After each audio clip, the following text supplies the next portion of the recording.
ಎಲ್ಲರಿಗೂ ನಮಸ್ಕಾರ. ಮೊದಲಿಗೆ ಎಲ್ಲರಿಗೂ ದೀಪಾವಳಿ ಹಬ್ಬದ ಶುಭಾಶಯಗಳು.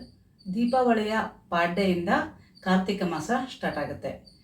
ಈ ಕಾರ್ತಿಕ ಮಾಸಗಳಲ್ಲೇ ಅತ್ಯಂತ ಶ್ರೇಷ್ಠವಾದ ಮಾಸ ಅಂತ ಕೂಡ ಹೇಳ್ತಾರೆ. ಈ ಕಾರ್ತಿಕ ಮಾಸಕ್ಕೆ ಸ್ನಾನಕ್ಕೆ ಮತ್ತು ದೀಪ ಹಚ್ಚೋದಕ್ಕೆ, ದಾನ ಮಾಡೋದಕ್ಕೆ ತುಂಬಾ ಪ್ರಾಮುಖ್ಯತೆ ಕೊಟ್ಟಿದ್ದಾರೆ. ಹಾಗೆ ಕಾರ್ತಿಕ ಪುರಾಣ ಕೂಡ ಕೇಳ್ತಾರೆ. ಈ ಕಾರ್ತಿಕ ಮಾಸದಲ್ಲಿ ತುಳಸಿ ಗಿಡಕ್ಕೆ ಕೂಡ ಪೂಜೆ ಮಾಡ್ತಾರೆ, ಹಾಗೆ ದೀಪನ ಹಚ್ತಾರೆ. ಅದು ಯಾಕೆ ಮತ್ತು ಹೇಗೆ ಹಚ್ಚಬೇಕು, ಹಾಗೆ ಈ ಮಾಸದಲ್ಲಿ ಇನ್ನೊಂದು ವಿಶೇಷತೆ ಏನಂದರೆ 365 ಬತ್ತಿಗಳನ್ನು ಕೂಡ ಹಚ್ತಾರೆ.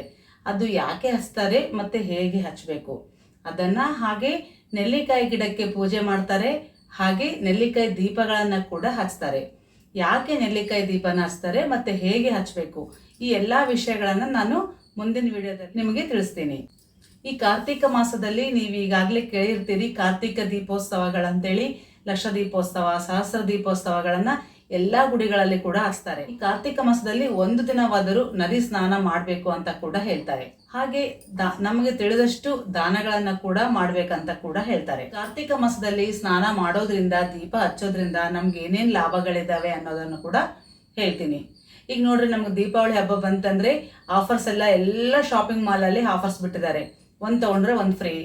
ಹಾಗೆ ನಿಮಗೆ ದೀಪಾವಳಿ ಹಬ್ಬಕ್ಕೆ ಬೋನಸ್ ಕೂಡ ಬರುತ್ತೆ. ಅದೇ ತರ ಈ ಕಾರ್ತಿಕ ಮಾಸದಲ್ಲಿ ನೀವು ಸ್ನಾನ ಮಾಡಿ ದೀಪನ ಹಚ್ಚೋದ್ರಿಂದ ಈಗ 1+1 ಅಂತ ಹೇಗಿರ್ತಾರಲ್ಲ, ಹಾಗೆ ಕೂಡ ನಾವು ಯಾವುದೇ ಒಂದು ಪೂಜೆ ಮಾಡಿದ್ರೆ ನಮ್ಮ ಇಷ್ಟಾರ್ಥಗಳ ನೆರವೇರಬೇಕು, ನಮ್ಮ ಕೋರಿಕೆಗಳೆಲ್ಲ ಈಡೇರಬೇಕು ಅಂತ ಪೂಜೆ ಮಾಡ್ತೀವಿ. ಅದ್ರ ಜೊತೆಗೆ ಈ ಪೂಜೆ ಮಾಡೋದ್ರಿಂದ ನೀವು ತಿಳಿಯದೇನೋ ಮಾಡಿರ್ತಕ್ಕಂಥ ತಪ್ಪುಗಳನ್ನ, ಪಾಪ ಕರ್ಮಗಳನ್ನ ಕೂಡ ಕಳೆದುಕೊಳ್ಬಹುದು. ಹಾಗೆ ಬೋನಸ್ ಪಾಯಿಂಟ್ ಅಂತ ಹೇಳಿದ್ನಲ್ಲ, ಅದು ಏನಂದ್ರೆ ನಾವು ಈ ಪೂಜೆ ಮಾಡೋದ್ರಿಂದ, ಈ ದೀಪಗಳನ್ನು ಹಚ್ಚೋದ್ರಿಂದ ಬೋನಸ್ ಅಂದ್ರೆ ನಾವು ಮುಂದಿನ ಭವಿಷ್ಯಕ್ಕಾಗಿ ನಾವು ಪುಣ್ಯವನ್ನ ಕೂಡ ಸಂಪಾದನೆ ಮಾಡ್ತೀವಿ. 1 ನಿಮಿಷದಲ್ಲಿ ನಾನು ಈ ವಿಡಿಯೋನ ಮಾಡಿ ಹೇಳ್ಬೋದು. ಏನ್ ಬೆಳಗ್ಗೆ ಮುಂಜಾನೆ ಸ್ನಾನ ಮಾಡ್ರಿ, ದೀಪ ಹಚ್ಚ್ರಿ, ದಾನ ಮಾಡ್ರಿ, ಮುಗೀತು, ಇಷ್ಟೇ ಇದ್ರೆ ಕೂಡ ನಡೆಯುತ್ತೆ. ಯಾಕೆ ನಾನು ವಿಸ್ತಾರವಾಗಿ ಹೇಳ್ತೀನಿ ಅನ್ನೋದಕ್ಕೆ ಒಂದು ಉದಾಹರಣೆ ಕೂಡ ಇದೆ. ನಾನು ಬಿಸ್ನೆಸ್ ಮಾಡುವಾಗ ಕೆಲವೊಂದು ಸೆಮಿನಾರ್ಗಳನ್ನು ಅಟೆಂಡ್ ಮಾಡ್ತಾ ಇದ್ದೆ. ಅಲ್ಲಿ ಒಂದು 10 ನಿಮಿಷ ನಾವು ಕೇಳೋದಂದ್ರೆ 5 ನಿಮಿಷ ಪೀಠಿಕೆನೆ ಹಾಕ್ತಾ ಇದ್ರು, 5 ನಿಮಿಷದಲ್ಲಿ ಸಬ್ಜೆಕ್ಟ್ ಮುಗಿಸ್ತಾ ಇದ್ರು. ನಾನು ಕೆಲವೊಂದ್ಸಲ ನಂಗೆ ಟೈಮ್ ಇರ್ಲಾರ್ದಾಗ ಸುಮ್ಮನೆ 10 ನಿಮಿಷ ಟೈಮ್ ಇದು ಮಾಡ್ತಾ ಇದಾರಲ್ಲ, ಏನು ವಿಷಯಕ್ಕೆ ನೇರವಾಗಿ ಒಂದು 5 ನಿಮಿಷದ ವಿಷಯ ಮುಗಿಸೋದನ್ನ 10 ನಿಮಿಷ ಹೇಳ್ತಾರಲ್ಲ ಅಂತ ಎಷ್ಟೋ ಸಾರಿ ಮನಸ್ಸಲ್ಲಿ ಅನ್ಕೋತಾ ಇದ್ದೆ. ಒಂದ್ಸಾರಿ ನಾನು ಅವ್ರಿಗೆ ಕೇಳೇ ಬಿಟ್ಟೆ, ನೀವು ಹೇಳ್ತಾ ಇರೋ ವಿಷಯ 5 ನಿಮಿಷದಿರುತ್ತೆ, ಬಟ್ ಆದ್ರೆ ನೀವು 10 ನಿಮಿಷ ಹೇಳ್ತಿರಲ್ಲ, ಇಷ್ಟೆಲ್ಲ ಪೀಠಿಕೆ ಅವಸರನಾ ಅಂತ ಕೇಳಿದೆ. ಅವಾಗ ಅವ್ರು ನನಗೊಂದು ಚೆನ್ನಾಗಿರುವಂಥ ಉದಾಹರಣೆ ಕೊಟ್ಟರು. ಅದೇನು ಅಂದರೆ, ನೀವು ನಿಮ್ಮ ಮನೆ ಹತ್ರ ರಂಗೋಲಿ ಹಾಕ್ತಿರೇನೋ ಅಂತ ಕೇಳಿದ್ರು. ಹಾಂ ಮ್ಯಾಮ್ ಹಾಕ್ತೀವಿ ಅಂತ ಹೇಳಿದೆ. ಅವಾಗ ಅವ್ರು ಹೇಳಿದ್ರು, ರಂಗೋಲಿ ಹೇಗೆ ಹಾಕ್ತೀಯ ನೀನು ಅಂದರೆ, ಕಸ ಬೆಳೆದು ನೀರು ಹೊಡೆದು ನೀರೆಲ್ಲ ಆರಿದ್ಮೇಲೆ ರಂಗೋಲಿ ಹಾಕ್ತೀನಿ ಅಂತ ಹೇಳಿದೆ. ಹೌದಾ, ಯಾಕ ಡೈರೆಕ್ಟ್ ನೀ ರಂಗೋಲಿ ಹಾಕ್ಬೇಕಲ್ಲ, ನೀ ಡೈರೆಕ್ಟ್ ರಂಗೋಲಿ ಹಾಕಿದ್ರೆ ಆಯ್ತಲ್ಲ ಅಂತ ಕೇಳಿದ್ರು. ಅಯ್ಯೋ ಅದೇ ಆಗಿರುತ್ತೆ, ಡೈರೆಕ್ಟ್ ರಂಗೋಲಿ ಹಾಕಿದ್ರೆ ಏನು ಚೆನ್ನಾಗಿರುತ್ತೆ ರೀ, ಕಸದಾಗ ನೀರಿಲ್ಲಾರ್ದು ಹಾಕಿದ್ರೆ ಅದು ಭಾಳ ಹೊತ್ತು ಕೂಡ ಉಳಿಯೋದಿಲ್ಲ, ಹಾಗಾಗಿ ಹಾಕಕ್ಕೆ ಬರೋದಿಲ್ಲ, ಕಸ ಬೆಳೆದು ನೀರು ಹೊಡೆದು ಹಾಕಿದ್ರೆ ಚಂದ ಅಂತ ಹೇಳಿದೆ. ಅವಾಗ ಅವ್ರು ನನಗೆ ಚೆನ್ನಾಗಿ ಉದಾಹರಣೆ ಕೊಟ್ಟರು. ಇದು ಕೂಡ ಅಷ್ಟೇ, ನಾನು ಡೈರೆಕ್ಟ್ ಆಗಿ ವಿಷಯ ಹೇಳ್ಬೋದು, ನೀವು ಈ ಕಿವಿಲೆ ಕೇಳಿ ಈ ಕಿವಿಲೆ ಬಿಟ್ಬಿಡ್ತೀರಾ. ಕಸ ಬೆಳೆದು ನೀರು ಹೊಡೆದು ಹಾಕಿರುವಂಥ ರಂಗೋಲಿ ನೆಕ್ಸ್ಟ್ ಡೇವರೆಗೂ ಇರುತ್ತೆ, ಬಟ್ ನೀವು ಹಂಗೆ ಹಾಕಿದ್ರೆ ಅದು ನೋಡೋಕ್ಕೂ ಚೆನ್ನಾಗಿ ಕಾಣಲ್ಲ, ಹಂಗೆ ಅದು ಭಾಳ ಹೊತ್ತು ಕೂಡ ಉಳಿಯಲ್ಲ. ಹಾಗಾಗಿ ನಾನು ಒಂದು ವಿಷಯನ ನಿಮ್ಗೆ ಹೇಳ್ತೀನಂದ್ರೆ ಅದ್ರ ಬಗ್ಗೆ ಫಸ್ಟ್ ಪೀಠಿಕೆನ ಹೇಳ್ಬೇಕು, ಆವಾಗ ನಿಮ್ಗೆ ಅದು ಬೇಗ ಅರ್ಥ ಆಗುತ್ತೆ, ಅದು ತಲೆಯಲ್ಲಿ ಕೂಡ ಇರುತ್ತೆ ಅಂತ ಹೇಳಿದ್ರು. ನಿಜ ಅಲ್ಲ? ನಾವು ಕೂಡ ಅಷ್ಟೇ, ನಾವು ಏನಾದರೂ ಮಾಡ್ತೀವಿ ಅಂದಾಗ ಅದನ್ನು ಫಸ್ಟ್ ತಿಳ್ಕೋಬೇಕು, ಯಾಕೆ ಮಾಡಬೇಕು, ಯಾಕೆ ಹಿರಿಯರು ಹೇಳಿದ್ದಾರೆ ನಮಗೆ, ಅದನ್ನು ತಿಳ್ಕೊಂಡು ನಾವು ಮಾಡಿದಾಗ ಅವಾಗ ನಮಗೂ ಕೂಡ ಮನಸ್ಸಿಗೆ ಒಂದು ರೀತಿ ಸಮಾಧಾನ ಆಗುತ್ತೆ. ಹಾಗಾಗಿ ನಾನು ಯಾವುದೇ ಒಂದು ವಿಷಯನ ಹೇಳ್ತಿರ್ಬೇಕಾಯ್ತಂದ್ರೆ ಮುಂಚೆ ಅದ್ರ ಬಗ್ಗೆ ಏನು ಅನ್ನೋದನ್ನ ತಿಳಿಸ್ತೀನಿ. ಈ ಪಾಡ್ಯದಿಂದನೇ ಕಾರ್ತಿಕ ಮಾಸ ಸ್ನಾನನ ಶುರು ಮಾಡಬೇಕು. ಅವತ್ತು ಫಸ್ಟ್ ಡೇ ಆಗಿರೋದ್ರಿಂದ ನೀವು ತಲೆ ಸ್ನಾನ ಮಾಡಬೇಕು. ಡೈಲಿ ತಲೆ ಸ್ನಾನ ಮಾಡ್ಬೇಕಂತೇನಿಲ್ಲ, ಫಸ್ಟ್ ಡೇ ಆಗಿರೋದ್ರಿಂದ ನೀವು ತಲೆ ಸ್ನಾನ ಮಾಡಬೇಕು. ಫಸ್ಟ್ ಮನೆಯೆಲ್ಲ ಕಸ ಬೆಳೆದು ನೀರು ಹೊಡೆದು ರಂಗೋಲಿ ಹಾಕಿ ಹೊಸ್ಲಿ ಒರೆಸಿ ಹೊಸ್ಲಿ ಪೂಜೆ ಮಾಡಿ, ತುಳಸಿಗೂ ಕೂಡ ಈ 1 ತಿಂಗಳ ದೀಪ ಹಚ್ಚಿದ್ರೆ ತುಂಬಾ ಒಳ್ಳೇದು. ನೀವು ಮೊದಲು ಎಷ್ಟು ದೀಪಗಳನ್ನು ಹಚ್ಚಬೇಕು ಅನ್ನೋ ಹಣ್ಣಿನ ಪ್ರಣತಿಗಳನ್ನ ತಂದು ಇಟ್ಕೋಬೇಕು. ಒಂದಿನ ಬಿಫೋರ್ ನೀವು ರಾತ್ರಿನೇ ಎಲ್ಲ ಮಾಡಿದ್ರೆ ಬೇಗನೆ ಈ ಸ್ನಾನ ಮಾಡಿ ಪೂಜೆ ಮಾಡಿ ಗುಡಿಗೆ ಹೋಗುವಂಥ ಕಾರ್ಯಕ್ರಮನ ಮುಗಿಸ್ಕೋಬಹುದು. ಮುಂಚೆ ಆದರೆ ಬಹಳ ಕಷ್ಟ ಇರ್ತಾ ಇತ್ತು. ಈ ಕಾರ್ತಿಕ ಮಾಸ 1 ತಿಂಗಳು ವ್ರತ ಅಂತ ಮಾಡ್ತಾ ಇದ್ರು. ಅದು ಎಷ್ಟು ಕಟ್ಟುನಿಟ್ಟಿರ್ತಾ ಇತ್ತಂದ್ರೆ ಡೈಲಿ ಒಳ್ಳೆ ಸ್ನಾನ ಮಾಡುವವರು. ಈಗ ನೀವೇ ನೋಡಿ, ಒಳ್ಳೆ ಸ್ನಾನ ಮಾಡ್ಬೇಕಾಯ್ತಂದ್ರೆ ನಾವು ಮೊದಲು ಕಾಲುಗಳನ್ನ ಇಡ್ತೀವಿ, ಆಮೇಲೆ ನಡ್ಕೊಂತ ಹೋಗಿ ಇಲ್ಲಿಂದ ಇಲ್ಲಿಗೆ ಹೋಗಿ ಅವಾಗ ನಾವು ಮುಳುಗಿತೀವಿ. ಬ್ರೈನಿಗೆ ನಾವು ನೀರಲ್ಲಿ ಇಳಿತಾ ಇದ್ದೀವಿ, ಸ್ನಾನ ಮಾಡ್ತಾ ಇದ್ದೀವಿ ಅಂತ ಒಂದು ನಮಗೆ ಗೊತ್ತಾಗ್ತಾ ಇತ್ತು, ಒಂದು ಸ್ಟೆಪ್ ಬೈ ಸ್ಟೆಪ್ ಮೇಲೆ ಬರ್ತಾ ಇತ್ತು. ಈಗ ನಾವು ಏನು ತಪ್ಪು ಮಾಡ್ತಾ ಇದ್ದೀವಿ ಅಂದರೆ ಡೈರೆಕ್ಟ್ ಶವರ್ ತಲೆ ಮೇಲಿಂದ ನೀರು ಹಾಕೊಂಡು ಕೆಳಗಡೆ ಹೋಗ್ತಾ ಇದೀವಿ. ಅದಕ್ಕೆ ಇನ್ನೂ ನಮಗೆ ಗೊತ್ತೇ ಇರಲ್ಲ, ನೀರು ಹೋಗ್ತೀವಿ ಟಚ್ ಆಗ್ತದಂತ ಸೆನ್ಸೇ ಆಗಿರಲ್ಲ, ಡೈರೆಕ್ಟ್ ತಲೆ ಮೇಲೆ ಹಾಕೋತಾ ಇರ್ತೀವಿ. ಅದು ಕೂಡ ತುಂಬಾನೇ ತಪ್ಪು. ಕಾರ್ತಿಕ ಮಾಸ 1 ತಿಂಗಳು ಕೂಡ ತಣ್ಣೀರ್ ಸ್ನಾನ ಮಾಡಬೇಕು.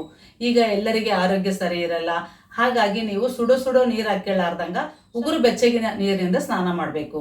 ಈಗ ದಿನ ಅಂದ್ರೆ ಒಳೆ ಸ್ನಾನ ಹೋಗಿ ಮಾಡಕ್ ಆಗಲ್ಲಲ್ಲ, ಅವಾಗ ನೋರಂಗ ಮನೇಲೇ ಇರುವಂತ ನೀರಿಗೆ ಸ್ನಾನ ಮಾಡುವಾಗ ಸ್ವಲ್ಪ ಉಗುರು ಬೆಚ್ಚಗೆ ಕಾಸ್ಕೊಂಡು ನೀವು ಸ್ನಾನ ಮಾಡುವಾಗ ಗಂಗೆ ಚ ಯಮುನೆ ಚೈವ ಗೋದಾವರಿ ಸರಸ್ವತಿ ನರ್ಮದಾ ಸಿಂಧು ಕಾವೇರಿ ಜಲೆಸಿಂ ಸನ್ನಿಧಂ ಕುರು ಅಂತ ಕೂಡ ಹೇಳ್ಕೊಂಡು ಸ್ನಾನ ಮಾಡ್ಬೋದು. ಇಲ್ಲ ನಮ್ಗೆ ಇವೆಲ್ಲ ಅನ್ನಕ್ ಬರೋದಿಲ್ಲ ಅನ್ನೋದಾದ್ರೆ ಈ ಒಂದು ಬಕೆಟ್ ಅಲ್ಲಿ ನೀರ್ ಹಾಕೊಂಡಿರ್ತಾರೆ ಅಂತ ಇಟ್ಕೊಳ್ಳಿ. 3 ಸಾರಿ ಹರ ಗಂಗೆ ಹರ ಗಂಗೆ ಹರ ಗಂಗೆ ಅಂದ್ರೆ ನೀರಿನಲ್ಲೇ ಗಂಗಾ ನದಿಯನ್ನ ನಾವು ಆಹ್ವಾನ ಮಾಡ್ದಂಗ ಆಗುತ್ತೆ. ಅಷ್ಟು ನಿಮಗ್ ಬರಲ್ಲಪ್ಪ ಅಂತಂದ್ರೆ ಪುಂಡರೀಕಾಕ್ಷ ಪುಂಡರೀಕಾಕ್ಷ ಪುಂಡರೀಕಾಕ್ಷ ಅಂತ ಕೂಡ ಹೇಳ್ಕೋಬಹುದು. ಇವ್ಯಾವು ನಮಗ್ ಬರಲ್ಲ ಅಂದ್ರೆ ಕಾರ್ತಿಕ ದಾಮೋದರ ಪ್ರಿಯ ಇತ್ಯರ್ಥಂ ಅಂತ ಅಂದ್ರೆ ಈ ನಾವು 1 ತಿಂಗಳ ಏನ್ ಪೂಜೆ ಮಾಡ್ತೀವಲ್ಲ ಇದು ಕಾರ್ತಿಕ ದಾಮೋದರನಿಗಾಗಿ ಅಂತ ಹೇಳಿ ವಿಷ್ಣು ದಾಮೋದರ ರೂಪದಲ್ಲಿರ್ತಾನಂತ. ಹಾಗಾಗಿ ಕಾರ್ತಿಕ ದಾಮೋದರ ಪ್ರಿಯ ಇತ್ಯರ್ಥಂ ಸ್ನಾನಂ ಕರಿಷ್ಯೆ ಅಂತ ಕೂಡ ನೀವು ಹೇಳ್ಕೊಂಡು ಸ್ನಾನ ಮಾಡ್ಬೋದು. ಇದರಲ್ಲಿ ಯಾವ್ದೊಂದು ಬರ್ತದೋ ಅದನ್ನೊಂದು ಅನ್ಕೊಳ್ಳಿ, ಇಲ್ಲ ಎಲ್ಲ ಅನ್ನಕಾಯ್ತಂದ್ರೆ ಎಲ್ಲ ಅನ್ಕೊಂಡು ಒಂದ್ ಚಿಟಿಕೆ ಅರ್ಶಿಣನ ನೀರಿನಲ್ಲಿ ಹಾಕೊಂಡು ಸ್ನಾನ ಮಾಡ್ಬೇಕು. ಮೊದಲಿಗೆ ಕಾಲ್ ಮೇಲೆ ನೀರನ್ನ ಹಾಕೋಬೇಕು, ಆಮೇಲೆ ಭುಜದ ಮೇಲೆ ನೀರನ್ನ ಹಾಕೋಬೇಕು, ಆಮೇಲೆ ತಲೆಗೆ ಹಾಕೋಬೇಕು. ನೀವು ಈ ಕಾರ್ತಿಕ ಮಾಸ ಅಂತ ಅಲ್ಲ, ಯಾವಾಗೇ ಸ್ನಾನ ಮಾಡಿ ಡೈರೆಕ್ಟ್ ತಲೆಗೆ ಹಾಕೊಳ್ಳಾರ್ದಂಗ ಸ್ವಲ್ಪ ಕಾಲಿಗೆ ಹಾಕೊಂಡ್ರೆ ಅವಾಗ ನಮ್ ಬ್ರೈನ್ಗೆ ಸೆನ್ಸ್ ಆಗುತ್ತೆ. ನೀವು ಸ್ನಾನ ಮಾಡಿದ್ಮೇಲೆ ಮಡಿ ಬಟ್ಟೆಗಳನ್ನ ಉಟ್ಕೋಬೇಕು. ಈಗ ನೋಡಿ ನಾವು ಎಲ್ಲಿಗಾದ್ರೂ ಶಾಪಿಂಗ್ ಹೋಗಿರ್ತೀವಿ, ಹೊರಗಡೆ ಒಂದ್ 5 ನಿಮಿಷ 10 ನಿಮಿಷದ ಕೆಲಸ ಬಿದ್ದಿರುತ್ತೆ, ಅವಾಗ ಒಂದ್ ಡ್ರೆಸ್ ಹಾಕೊಂಡು ಹೋಗಿ ಬಂದಿರ್ತೀವಿ ಅಥವಾ ಒಂದ್ ಸ್ಯಾರಿ ಹಾಕೊಂಡು ಹೋಗಿರ್ತೀವಿ. ಅದೇನು ಅಷ್ಟು ಹೊಲಸಾಗಿರಲ್ಲ, ಹಾಗಾಗಿ ನಾವು ಹಂಗೆ ಬಿಚ್ಚಿಟ್ಬಿಡ್ತೀವಿ. ಸ್ವಲ್ಪ ಹೊತ್ತು ಆರಿದ್ಮೇಲೆ ಮಡ್ಚಿ ತೆಗೆದ್ಬಿಡ್ತೀವಿ. ಅಂತ ಬಟ್ಟೆಗಳನ್ನ ಹಾಕೋಬಾರ್ದು, ಹಿಂಡಿದ ಬಟ್ಟೆಗಳನ್ನೇ ಉಟ್ಕೋಬೇಕು. ಉಟ್ಕೊಂಡು ನೀವು ತಲೆ ಸ್ನಾನ ಮಾಡಿರ್ತೀರಲ್ಲ, ಕೂದಲ ಬಿಟ್ಕೊಳ್ಳಾರ್ದಂಗ ಒಂದು ರಬ್ಬರ್ ಬ್ಯಾಂಡೋ ಅಥವಾ ಕ್ಲಿಪ್ಪೋ ಹಾಕೊಳ್ಳಿ. ಈಗ ಹೆಂಗು ಹೊಸ್ಲಿ ಎಲ್ಲ ತೊಳೆದಿರ್ತಾರಲ್ಲ, ಹೊಸ್ಲಿ ಪೂಜೆನ ಮಾಡ್ಕೋಬೇಕು. ಹೊಸ್ಲಲ್ಲಿ ಕೂಡ 2 ದೀಪನ ಹಚ್ಚಿದ್ರೆ ತುಂಬಾನೇ ಒಳ್ಳೇದು. ಈ ಕಾರ್ತಿಕ ಮಾಸದಲ್ಲಿ ಕೃತಿಕಾ ನಕ್ಷತ್ರ ಕಾಣ್ತಾ ಇರುತ್ತೆ, ನೀವು ಬೇಕಾದ್ರೆ ಡೈಲಿ ನೋಡ್ಬೋದು. ಆ ಕೃತಿಕಾ ನಕ್ಷತ್ರ ದೀಪಂ ಅಂತ ಕೂಡ ಒಂದು ನಕ್ಷತ್ರ ದೀಪ ಹಚ್ತಾರೆ. ಆಕಾಶ ದೀಪ ಅಂತೇಳಿ ಆಕಾಶ ಕಾಣುವಾಗಿ ಕೂಡ ಕಾಂಪೌಂಡ್ ಅಲ್ಲಾಗ್ಲಿ ಅಥವಾ ವರಂಡದಲ್ಲಾಗ್ಲಿ ದೀಪಗಳನ್ನ ಹಚ್ತಾರೆ. ತುಳಸಿ ಮುಂದೆ ಹಚ್ತಾರೆ, ಹಾಗೆ ಬಿಲ್ವಪತ್ರೆ ಗಿಡ ಇರುತ್ತಲ್ಲ ಅಲ್ಲಿ ಕೂಡ ಹಚ್ತಾರೆ, ಮತ್ತೆ ನೆಲ್ಲಿಕಾಯಿ ಗಿಡಕ್ಕೆ ಹಚ್ತಾರೆ. ಹಾಗೆ ದೇವ್ರ ಮುಂದೆ ಕೂಡ ದೀಪಗಳನ್ನ ಹಚ್ಚಿ ಪೂಜೆ ಮಾಡ್ಬೇಕು. ನೀವು ರಂಗೋಲಿ ಹಾಕಿ ಅದ್ರ ಮೇಲೆ ದೀಪ ಇಟ್ಟರು ನಡೆಯುತ್ತೆ, ಇಲ್ಲ ನೀವು ದೀಪನ ಇಟ್ಟು ಅದ್ರ ಮುಂದ್ಗಡೆ ರಂಗೋಲಿ ಹಾಕಿದ್ರು ಕೂಡ ನಡೆಯುತ್ತೆ. ರಂಗೋಲಿ ಹಾಕಿದ್ಮೇಲೆ ಅರಿಶಿಣ ಕುಂಕುಮ ಹಾಕಿದ್ಮೇಲೆ ಹೂಗಳನ್ನ ಏರಿಸ್ಬೇಕು. ಅದಾದ್ಮೇಲೆ ನೈವೇದ್ಯಕ್ಕಾಗಿ ಬೆಲ್ಲ ಅಥವಾ ಕಡಲೆ ಸಕ್ಕರೆ ಏನಾದ್ರೂ ಒಂದು ನೈವೇದ್ಯ, ಇಲ್ಲಂದ್ರೆ ಕಲ್ ಸಕ್ಕರೆ ಅಂತ ಬರುತ್ತಲ್ಲ ಚಿಕ್ಕದು, ಆ ತರ ಡೈಮಂಡ್ ಶೇಪ್ ಇರುತ್ತಲ್ಲ, ಆ ತರ ಕಲ್ಸಕ್ರೆ ಒಂದ್ಸಲ ಒಂದಿಷ್ಟು ತಂದಿಟ್ಕೊಂಡ್ಬಿಟ್ರೆ ಡೈಲಿ ಒಂದ್ ಸ್ವಲ್ಪ ತೋರಿಸ್ಬೋದು. ನೈವೇದ್ಯಕ್ಕೆ ಹಾಕಿ ಕಲ್ಸಕ್ರೆನ ತೋರಿಸಿ ಊದಿನ ಕಡ್ಡಿ ಬೆಳಗಿ ಅಕ್ಷತೆ ಹಾಕಿ ನಮಸ್ಕಾರ ಮಾಡ್ಕೋಬೇಕು. ನಿಮ್ಗೆ ಹತ್ತಿರದಲ್ಲಿ ಯಾವ್ದಾದ್ರು ದೇವಾಲಯಗಳಿದ್ರೆ ದೇವಾಲಯಗಳಿಗೆ ಹೋಗಿ ಕೂಡ ದೀಪನ ಹಚ್ಚಿ ಬರ್ಬೇಕು. ಈ 1 ತಿಂಗಳ ನೀವು ದೀಪ ಹಚ್ಚೋದಕ್ಕಂತಾನೆ ಎಲ್ಲಾ ದೇವಾಲಯಗಳಲ್ಲಿ ಒಂದು ಸ್ಟ್ಯಾಂಡೋ ಅಥವಾ ಒಂದು ಏನೋ ದೀಪ ಹಚ್ಚೋದಕ್ಕಂತಾನೆ ಒಂದು ಟೇಬಲ್ ಸ್ಟ್ಯಾಂಡೋ ಏನೋ ಒಂದು ರೆಡಿ ಮಾಡಿರ್ತಾರೆ, ಅಲ್ಲಿ ಹೋಗಿ ದೀಪಗಳನ್ನ ಕೂಡ ಬೆಳೆಸ್ಕೊಂಡ್ ಬರ್ಬೋದು. ಈ ರೀತಿ ದೀಪ ಹಚ್ಚೋದು ಬೆಳಗ್ಗೆ ಮತ್ತೆ ಸಾಯಂಕಾಲ 2 ಟೈಮ್ ಹಚ್ಚಿದ್ರು ಕೂಡ ತುಂಬಾನೇ ಒಳ್ಳೇದು.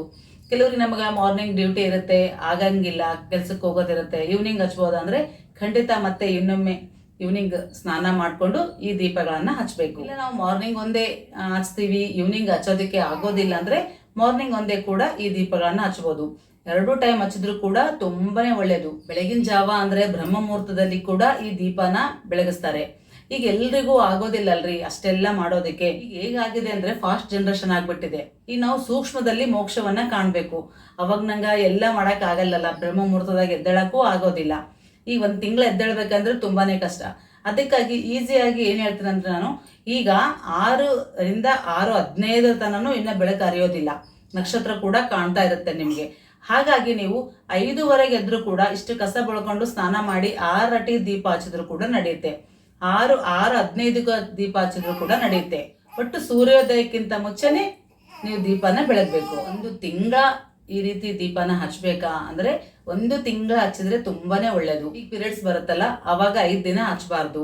ಹಾಗೆ ನೀವು ಎಷ್ಟು ದೀಪಗಳನ್ನ ಹಚ್ಬೇಕಂತ ನೀವು ಅನ್ಕೊಂಡಿರ್ತಾರಲ್ಲ 2, 5, 9 ನಿಮ್ಗೆ ಎಷ್ಟು ದೀಪ ಆಗುತ್ತೋ ಅಷ್ಟು ದೀಪಗಳನ್ನ ಹಚ್ಬೇಕು. ಈ ಕಾರ್ತಿಕ ಮಾಸದಲ್ಲಿ ದೀಪಗಳನ್ನ ಹಚ್ಬೇಕು ಅಂತ ನಿಮ್ ಮನ್ಸಲ್ಲಿತ್ತು, ಬಟ್ ತಿಂಗಳ ಆಗೋದಿಲ್ಲ ಅನ್ನೋದಾದ್ರೆ ವಿಶೇಷ ದಿನಗಳಿರ್ತಾವಲ್ಲ, ಸೋಮವಾರ, ಶುಕ್ರವಾರ, ಶನಿವಾರ, ಏಕಾದಶಿ, ದ್ವಾದಶಿ, ಹುಣ್ಣಿಮೆ. ಈ ಹುಣ್ಣಿಮೆ ಕೂಡ ತುಂಬಾನೇ ವಿಶೇಷ ಫಲ. ನಿಮ್ಗೆ ಎಷ್ಟು ದಿನ ಸಾಧ್ಯನೋ ಅಷ್ಟು ದಿನ ಈ ದೀಪನ ಹಚ್ಚೋದಕ್ಕೆ ಪ್ರಯತ್ನ ಮಾಡಿ.